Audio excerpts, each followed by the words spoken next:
السلام علیکم، میرا نام ہے ذیشان عثمانی۔ ہماری لائف لانگ اسکلز کی یہ سیریز چل رہی ہے۔ اس کے اندر آپ کو آج ایک اسکل بتائی جائے گی کہ اگر آپ نے اس پہ عمل کر لیا تو یقین جانیے نہ صرف یہ کہ آپ کی زندگی اس سے بہتر ہو جائے گی بلکہ آپ کے آس پاس لوگ جو موجود ہیں ان کی زندگی میں بھی بہت زیادہ اثر پڑے گا۔ اور وہ اسکل ہے کہ تنقید نہ کریں، اعتراض کی عادت کو اپنے میں سے خرچ کے نکال دیجئے۔ بائی ڈیفالٹ جیسے خودرو جھاڑیاں ہوتی ہیں نا، وہ اپنے آپ اگتی ہیں، اس کے لیے آپ کو کوئی فرٹیلائزر نہیں ڈالنا پڑتا، اس کے لیے آپ کو کوئی بیج نہیں ڈالنا پڑتا، اس کے لیے آپ کو کوئی پانی نہیں ڈالنا پڑتا اور روشنی کا خیال نہیں رکھنا پڑتا، اپنے آپ اگاتی ہیں۔ ہاں، پھول کے لیے آپ کو محنت کرنی پڑتی ہے کہ کوئی چرند پرند نہ کھا لے، اس میں بیج بھی پراپر پڑے، اس میں کھاد بھی پڑے، روشنی بھی ملے، پانی بھی ملے۔ بالکل اسی طریقے سے شکر ہے نا، وہ پھول ہے، اور جو اعتراض ہے وہی خردرو جھاڑیاں ہیں، اپنے آپ نکلتے رہتے ہیں، اور اس سے آپ کی اور آنے والے کی زندگی تباہ ہو جاتی ہے۔ آپ کے آس پاس موجود لوگوں کی زندگیاں اس سے تباہ ہو جاتی ہیں۔ جب آپ اعتراض کرتے ہیں نا، تو پہلا کام تو یہ ہوتا ہے کہ آپ اس میں کوئی اچھا کام نہیں کر سکتے اس وقت کے اندر، جو آپ کی تعمیری سوچ ہے اس کو بریک لگ جاتا ہے۔ تنقید کے وقت آپ کسی بھی تنقید کر رہے ہیں، کسی برائی کر رہے ہیں، تو ظاہر بات ہے اس وقت نہ آپ اچھا سوچ سکتے ہیں، نہ اچھا سمجھ سکتے ہیں، نہ اچھا سن سکتے ہیں، آپ بس برائی میں لگے ہوئے ہیں۔ اور یہ عادت ہمارے معاشرے میں بہت زیادہ پروان چڑھ چکی ہے۔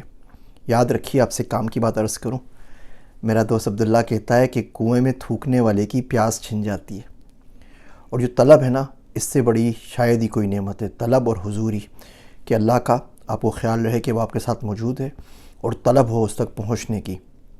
یہ دو چیزیں کسی سے چھن جائیں نا تو اس کے لیے گزارا بڑا مشکل ہو جاتا ہے، اور ہم لوگ بلا وجہ اعتراض کرتے رہتے ہیں۔ یاد رکھیے، کبھی بھی اعتراض اور نفع جمع نہیں ہوتے۔ آپ کسی پہ اعتراض بھی کریں اور ساتھ میں اس سے آپ کو نفع بھی ہو، ایسا ہونا ممکن نہیں ہے، بہت مشکل ہو جاتا ہے۔ تو کوشش کریں اعتراض نہ کریں، نفع لیتے رہیں۔ میں آپ کو مثال دیتا ہوں، ابھی ہم نے وہ 3 سال لگائے، ساری ریسرچ کی، تمام چیزیں دیکھیں، اور وہ KG کی کریکولم کی کتاب چھاپی۔ ہمارے معاشرے میں بہت ساری کتابیں ہیں، بچے افورڈ نہیں کر سکتے، 15 ہزار کی کتاب آتی ہے۔ ہم نے سوچا کہ پلے گروپ، پری KG اور KG تینوں سالوں کی ایک مشترکہ کتاب لکھ دیں، جتنی اسلامیات، اخلاقیات، مطالعہ پاکستان، انگریزی، حساب، ریاضی، جو کچھ بھی سیکھنا ہے بچے نے وہ ایک ہی کتاب میں سیکھ جائے۔ ابھی کتاب پبلش کی تھی، ایک گروپ پہ شیئر کی، جو کہ پاکستان کے ایجوکیشن کے لوگوں کا گروپ ہے، جو پاکستان میں ایجوکیشن کو پروان چڑھانا چاہتے ہیں، پروموٹ کرنا چاہتے ہیں، تو انہوں نے پوسٹ ڈیلیٹ کر دی۔ تو انہوں نے بولا کہ جی آپ سیلف پروموشن کر رہے ہیں۔ میں کہا جی کتاب خریدنے کے بارے میں نہیں بتایا، میں تو صرف اپنی جو صحیح کی ہے اس کے متعلق بتایا، کارگزاری بیان کی ہے، کس طریقے سے کتاب تک پہنچے، لیکن اس صاحب نے ڈیلیٹ کر دی۔ چلیں جی ٹھیک ہے، 3 سال کا عرصہ لگا تھا، اور دنیا بھر کے ہم نے کوئی 17-18 ملکوں کے کریکولمز پڑھے تھے، 20-25 لاکھ روپے تقریباً لگ چکے تھے اس ایک بک کے اوپر، پروجیکٹ کے اوپر۔ جو بڑے ادارے چھاپتے ہیں، آکسفورڈ وغیرہ، وہ تو لاکھوں کی تعداد میں چھاپتے ہیں۔ ہم نے 5,000 چھپانی ہوتی ہیں، تو ذرا بات ہے جو چھوٹا پرنٹر ہوتا ہے وہ کاسٹ ہوتی ہے، خیر اس پہ بھی بات نہیں کرتے۔ سب کچھ بک چھپ کر آ گئی، بڑی خوبصورت بک بنی۔ تو اس کتاب میں وہ ایک بچے کی تصویر بنی ہوئی ہے جو ڈیزائنر نے بنا دی، یہ بچہ۔ تو پہلا اعتراض آیا کہ جی آپ یہودیوں کو پروموٹ کر رہے ہیں، اس نے ٹوپی یہودی والی پہنی ہوئی ہے۔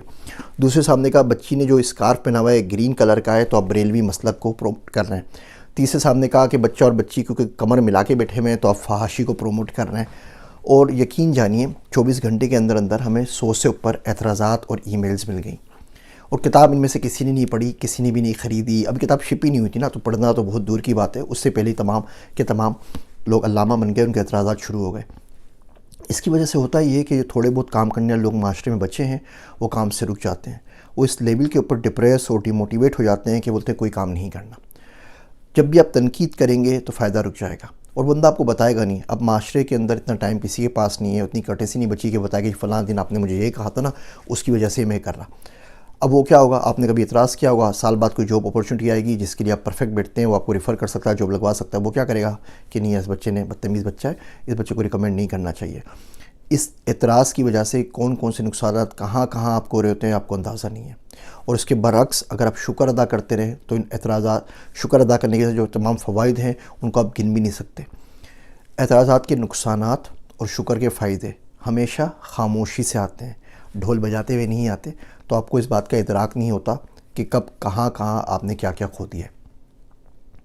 بات کو مختصر کرتے ہیں، اعتراض آج کے بعد زندگی سے نکال دیجئے، آپ دیکھیے آپ کی زندگی میں کس قدر تبدیلی آئے گی۔ مجھے آج تک کوئی بچہ، نوجوان، کوئی شخص زندگی میں نہیں ملا کہ جس سے میں گھنٹے بھر بات کروں اور اس کی بات میں اعتراض کی جھلک نہ آئے، اور اس کے باوجود وہ کامیاب نہ ہو. وہ اچھا خاصے پیسے بنا رہا ہوتا ہے، دنیا گھوم رہا ہوتا ہے، کاروبار چل رہا ہوتا ہے، اپنی زندگی میں خوش ہوتا ہے، لیکن اسے بہت کم لوگ ملتے ہیں. اگر 1000 لوگوں سے ملوں نا تو ایک آدمی بھی اب ایسا نہیں ملتا جس سے کوئی میں 10-15 منٹ گفتگو کر سکوں، اس کی ٹاپک کے اندر، اس کی گفتگو کے اندر اعتراض نہ ہے. کوئی شخص آپ کا باپ ہے، بھائی ہے، ٹیچر ہے، مینٹر ہے، اب تو اس کا اعتراض بنتا ہے وہ آپ کی اصلاح کے لیے اعتراض کر سکتا ہے. لیکن ہر بچے کو ہر چیز پہ اعتراض کرنا یہ روش کو اتنی اچھی نہیں ہے. امید کرتا ہوں یہ چھوٹے چھوٹے ریمائنڈر زندگی میں بدلاؤ کا سبب ضرور بنیں گے. میرے واسطے دعا کیجیے گا. میں ہوں آپ سب کا ذیشان عثمانی.